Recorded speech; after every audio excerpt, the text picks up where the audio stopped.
Hi everyone, my name is Cameron Coots. I am a coach, a guide, and a human design analyst, and I'm very happy to be with you today. So, I wanted to come today to talk to you about chronic dissatisfaction, the the ways and the reasons for why we might be chronically dissatisfied with our relationships or with our jobs or with ourselves, with any aspect of life, and just to unpack that and look at what's going on there and why and to possibly share if there are ways out of that, because I believe that there are.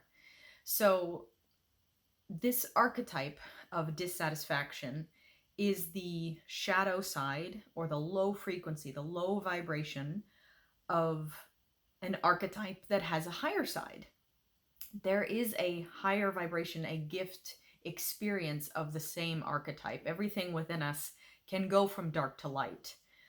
It's all connected. So this archetype just happens to be what's arguably the most important, the most prominent archetype in my human design chart. So when we look at our human design charts and we look at where the sun gate is, that sun gate is arguably the main lesson that we are here to learn for ourselves, through our life experience, and to radiate that out, to share that with people, for that to be what we bring to the room, bring to the table, and really, really learn, really embrace, and yeah, and give to the world. So that is this archetype for me. This archetype of chronic dissatisfaction or just dissatisfaction, and the gift, the higher expression of it being bliss. So this is what I want to explore today, and it's a big one because, like I said, for me, this is a big one in my life, and so not only am I living it, but I'm seeing it around me in my life in big ways. This is such a big one for humanity, um, but because I see it outside of me and I experience it within me and outside of me externally, I I have this deep understanding of how it works, and I'm here to fix it. I'm here to work on it for myself and for other people.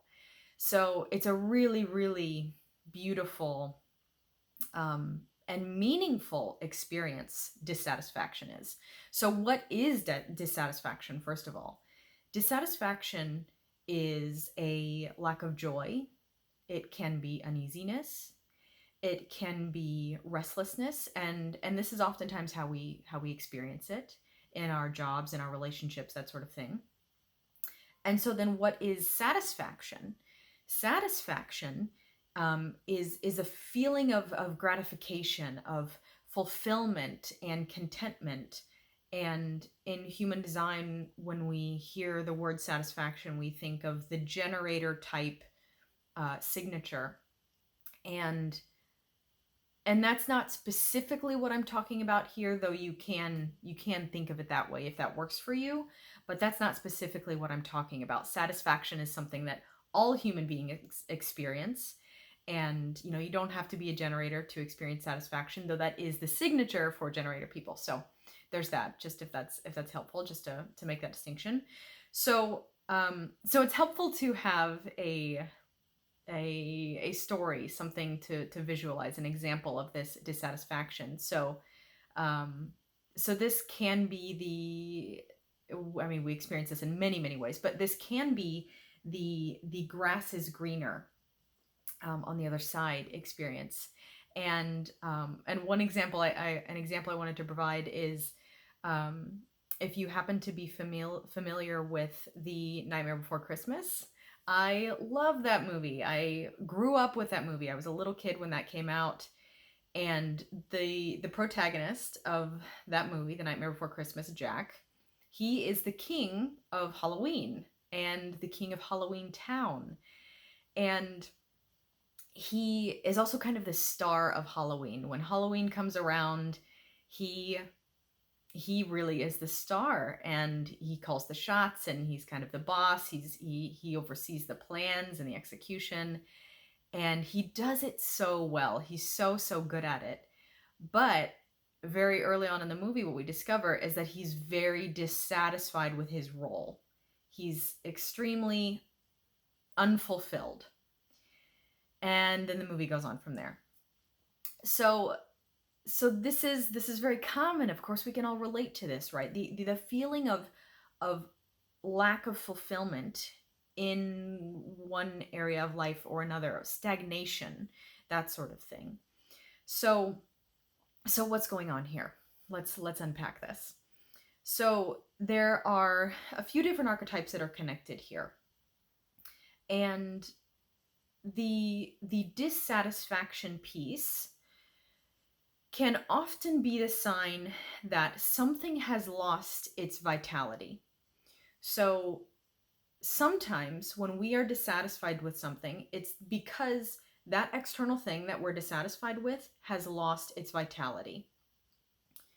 But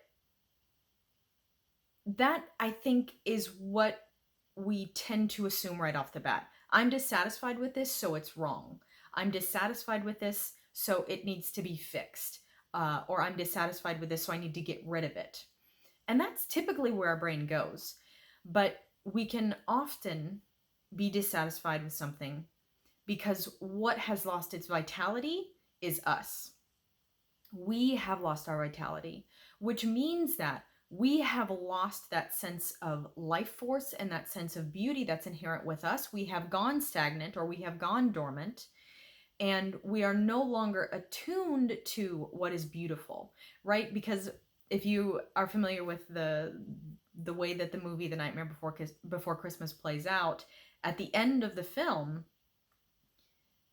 Jack, the protagonist, has regained his vitality. He realizes that what was in front, that the beauty and the fulfillment that he was seeking was right in front of him. It's just that he had plateaued, or he had lost the sense of beauty and wonder and awe.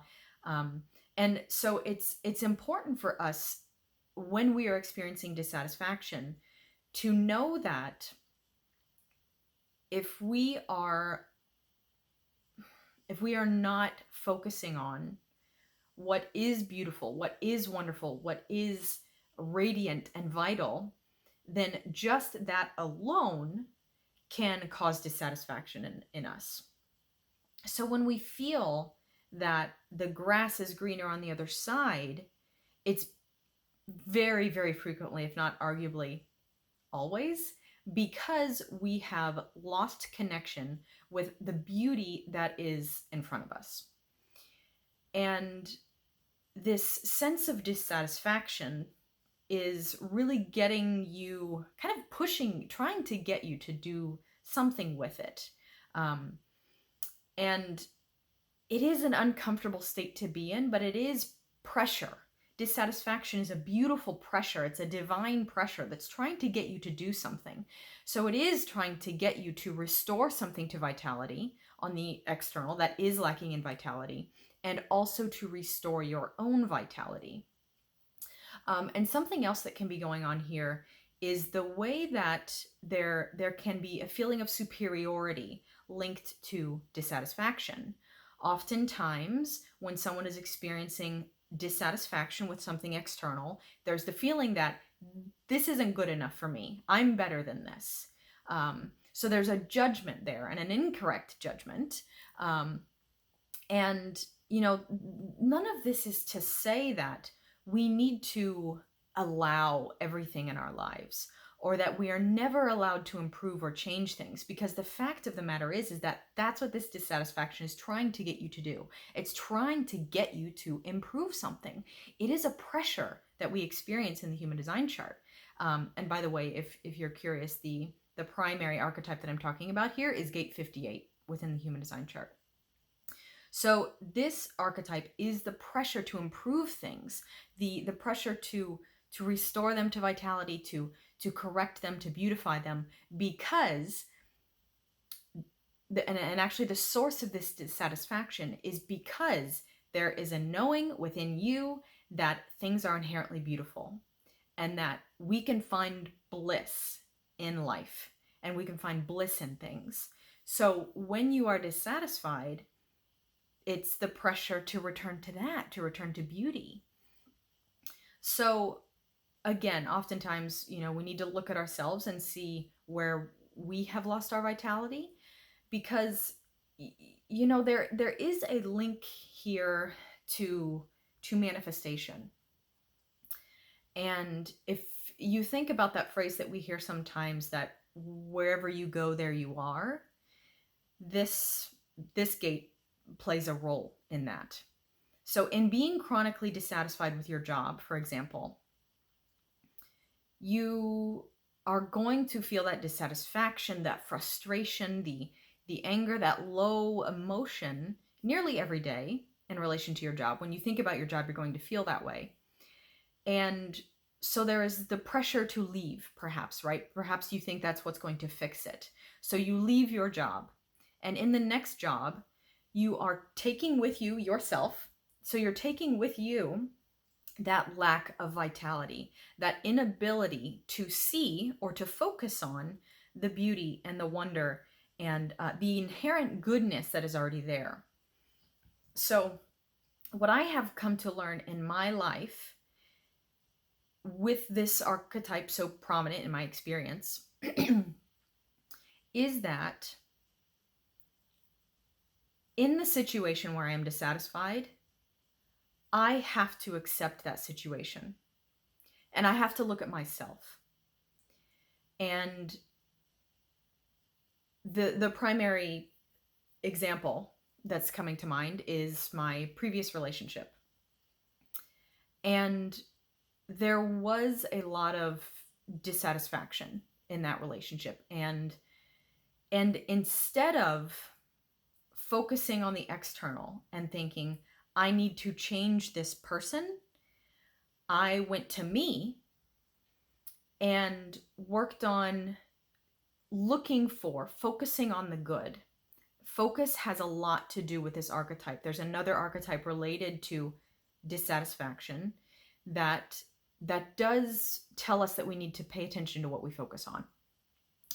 And so that's what I was doing in this previous relationship. I was going to me, focusing on me, and making sure that I was getting myself right, that I was lining up my energy and restoring my vitality, focusing on what was good in the other person, focusing on what was working in the relationship. And so I had restored myself to vitality in a relationship that ultimately was not correct, that ultimately was not in alignment.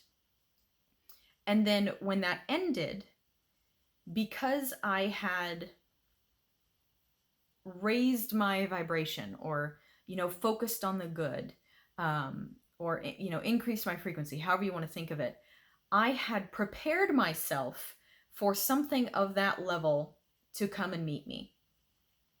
So I had let go of my previous self that was lacking in vitality and that was very dissatisfied. I had shown the universe that I can be grateful for what is in front of me, that I know how to focus on the good. And then something to match that, someone who matched that, came into my life. And so I just want to share that because I do see how this plays a role in manifestation, in my experience. And we have to look at ourselves. We have to look at where we might be lacking in vitality, if we want things to improve. So there is a lesson in trust and surrender and acceptance that must happen in the moment, in the dissatisfaction, to really transcend it. And then that does not mean that whatever you're experiencing externally is right for you necessarily, and that you have to, be involved in that dissatisfying job. That job really might be lacking vitality. But you have to be able to show the universe, or show God, whoever it is for you, that you can appreciate, you can hold space for bliss and beauty and vitality, and then it will come to you. So I have seen this dissatisfaction in myself in enormous ways. I would say to a greater degree than the average person. And I have also seen the gift of this, which is bliss, to a greater degree in myself than the average person. And the bliss of this archetype, the beauty, is it feels like a tall glass of of crisp water. It feels like being bathed in sunlight. It feels like overwhelming love, crying because there's such deep gratitude, and it really is overwhelming. It's the sense that everything is beautiful, that I am beautiful, that you are beautiful, that life is beautiful. It's inherently full of beauty and vitality, and we just have to learn to see it. So that is a major way that we can cure dissatisfaction, if you want to think about it that way. So a gratitude practice is a great way to turn dissatisfaction around. And this is something that I have spent, at the moment, roughly a couple of months doing most every day, whether in a journal or not, ideally in a journal, actually writing down things that I am grateful for, writing down positive aspects of situations, retraining my mind to look at what is satisfying, to rehearse satisfaction. And it works. It is working for me. You really have to seek the beauty and the vitality. And I do believe that it's okay to be dissatisfied, because this is a stepping stone. It is where you begin. It's where the learning is initiated. And maybe it just means that you're not appreciating something. Appreciation is huge in reaching a level of satisfaction and bliss and beauty. And again, that dissatisfaction is showing you that there is an understanding in you and a desire for bliss and beauty. And in chronic dissatisfaction, when we are just chronically dissatisfied, we often cannot see the truth of why something is dissatisfying, or what specifically is dissatisfying. And we tend to not really understand how to get out of the dissatisfaction, again, because we tend to think the grass is greener, and that I need to slash and burn this thing over here and run that direction, and then I'll be satisfied. So I wanted to share that because while it's not healthy to cling to things that are wrong for us and that are unhealthy for us, we do need to manage our perspective, manage our mindset and our focus. Let me see here. So there are two things I want to leave you with. And the first one is that inner fulfillment is the main lesson here. Because another thing that's happening in chronic dissatisfaction is that we are looking to be satisfied by something external, which is inherently incorrect. We are looking to something external to make us happy, to fulfill us, and that will never last. That will always fail us. So again, in going inward to look at our vitality, to look at our mindset, to look at our perspective, what we're focusing on, we are strengthening our inner reserves. We are taking responsibility for how we feel, for what we focus on, for what is satisfying, for what's dissatisfying. And we are freeing the people in our lives, the things in our environments, from being responsible for satisfying us, which in turn is freeing to us, because we are not prisoners to what is happening or who is doing what. And in that way, we are